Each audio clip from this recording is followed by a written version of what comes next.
ನಗರ ಪಂಚಾಯತಿನ ಈ ಒಂದು ರಸ್ತೆ ಕಾಮಗಾರಿಯನ್ನು ಬಗ್ಗೆ ಪೇಪರ್ನಲ್ಲಿ ನ್ಯೂಸ್ನಲ್ಲಿ ಬಂದದ್ದನ್ನು ನೋಡಿ ನಾನು ಇವತ್ತು ಈ ಕಡೆಗೆ ಬಂದಿದ್ದೇನೆ. ಇದು ನಮ್ಮ ಯಾವುದೇ ತಾಲೂಕ್ ಪಂಚಾಯತ್ ಅಥವಾ ಜಿಲ್ಲಾ ಪಂಚಾಯತ್ ನಗರ ಪಂಚಾಯತ್ ಶಾಸಕರ ನಿಧಿ ಅಥವಾ MP ನಿಧಿಯಲ್ಲಿ ಮಾಡಿದಲ್ಲ ಇದು ರಸ್ತೆ. ಈಗ ಲೇಔಟ್ನವರು ಮಾಡಿದ್ದಾರೆ. ಈಗ ನಾನು ಅಧಿಕಾರಿಗಳಿಗೆ ಫೋನ್ ಮಾಡಿ ಕೇಳಿದ್ದೇನೆ, ಇದಕ್ಕೆ ಪರ್ಮಿಷನ್ ತಗೊಂಡಿದ್ದಾರೆ ರೋಡ್ ಕೆಲಸ ಮಾಡುವಾಗ ಅಂತೇಳಿ. ಇಲ್ಲ ಅಂತ ಹೇಳಿದರು. ಮತ್ತು ಮೆಸ್ಕಾಂನವರು ಕೇಳಿದೆ, ನಿಮ್ಮಲ್ಲಿ ಏನಾದರೂ ಕಂಬ ಕ್ಲೋಸ್ ಮಾಡಲಿಕ್ಕೆ ತೆರವು ಮಾಡಲಿಕ್ಕೆ ನೀವು ಪರ್ಮಿಷನ್ ಕೊಟ್ಟಿದ್ದೀರಾ? ಇಲ್ಲ, ನಾವು ಬೇಡ ಅಂತ ಹೇಳಿದ್ದೇವೆ, ನಮ್ಮ ಗಮನಕ್ಕೆ ಬಾರದೆ ಮಾಡಿದ್ದಾರೆ ಅಂತ ಹೇಳಿದರು. ಇದರ ಈಗ ಆಡಳಿತಾಧಿಕಾರಿಯಾಗಿ ನಗರ ಪಂಚಾಯತಲ್ಲಿ ತಹಶೀಲ್ದಾರ್ ಇದ್ದಾರೆ, ತಹಶೀಲ್ದಾರ್ ಗಮನಕ್ಕೆ ಕೂಡ ಬಂದು ನಿಮ್ಮಲ್ಲಿ ಪರ್ಮಿಷನ್ ತಗೊಂಡಿದ್ದಾರೆ ಅಂತ ಇಲ್ಲ ಅಂತ ಹೇಳಿದ್ದಾರೆ. ಅದಕ್ಕೆ ನೀವು ಕೂಡಲೇ ಅದನ್ನು ಆ ಕಂಬವನ್ನು ತೆರವುಗೊಳಿಸಬೇಕು ಮತ್ತು ಹೋಗಲಿಕ್ಕೆ ಸಂಚಾರಕ್ಕೆ ಸರಿ ಸುಗಮ ಸಂಚಾರ ಮಾಡಿಕೊಡಬೇಕು. ಅದೇ ರೀತಿ ಲೇಔಟ್ನವರು ಪರ್ಮಿಷನ್ ತಗೊಳ್ಳೋದಿದ್ದರೆ ಅವರ ಮೇಲೆ ಆ್ಯಕ್ಷನ್ ತಗೊಳ್ಬೇಕು ಅಂತ ಈಗಾಗಲೇ ಹೇಳಿದ್ದೇನೆ. ನಾಳೆ 3 ಜನ ಕೂಡ ಬಂದು ಅದರ ಬಗ್ಗೆ ಆ್ಯಕ್ಷನ್ ತಗೊಳ್ತಾರೆ.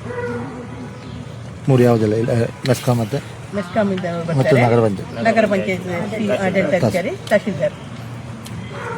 ಈಗ ಕಂಬ ಅಲ್ಲಿಂದ ಶಿಫ್ಟ್ ಮಾಡುವಾಗೆ ಹೌದು, ಅದು ಮಾಡಿ ತಪ್ಪು. ಅವರು ಮಧ್ಯದಲ್ಲಿ ಇದ್ದುಕೊಂಡು ಅವರು ಮೊದಲೇ ತೆಗಿಬೇಕಿತ್ತು, ಶಿಫ್ಟ್ ಮಾಡಬೇಕಿತ್ತು. ಅದನ್ನು ಮಾಡದೇ ಮಾಡಿದ್ದಾರೆ. ಮತ್ತು ಇದು ರೋಡ್ ಮಾಡುವಾಗಲೂ ಅವ್ರು ಪರ್ಮಿಷನ್ ಕೂಡ ತಗೊಳ್ಳಿಲ್ಲ. ಯಾವುದೇ ಒಂದು ಕಾಂಟ್ರಾಕ್ಟ್ ಕೆಲಸ ಆಗಬೇಕಿದ್ರೆ ಅವರು ಆ ನಗರದಿಂದ ಅದಕ್ಕೆ ಪರ್ಮಿಷನ್ ತಗೊಳ್ಬೇಕು, ಯಾರೇ ಲೇಔಟ್ನವರಾಗಲಿ ಮನೆಯವರಾಗಲಿ. ಇದು ಸಾರ್ವಜನಿಕ ರಸ್ತೆಯನ್ನು ಕೆಲಸ ಮಾಡುವಾಗ ತಗೊಳ್ಬೇಕು.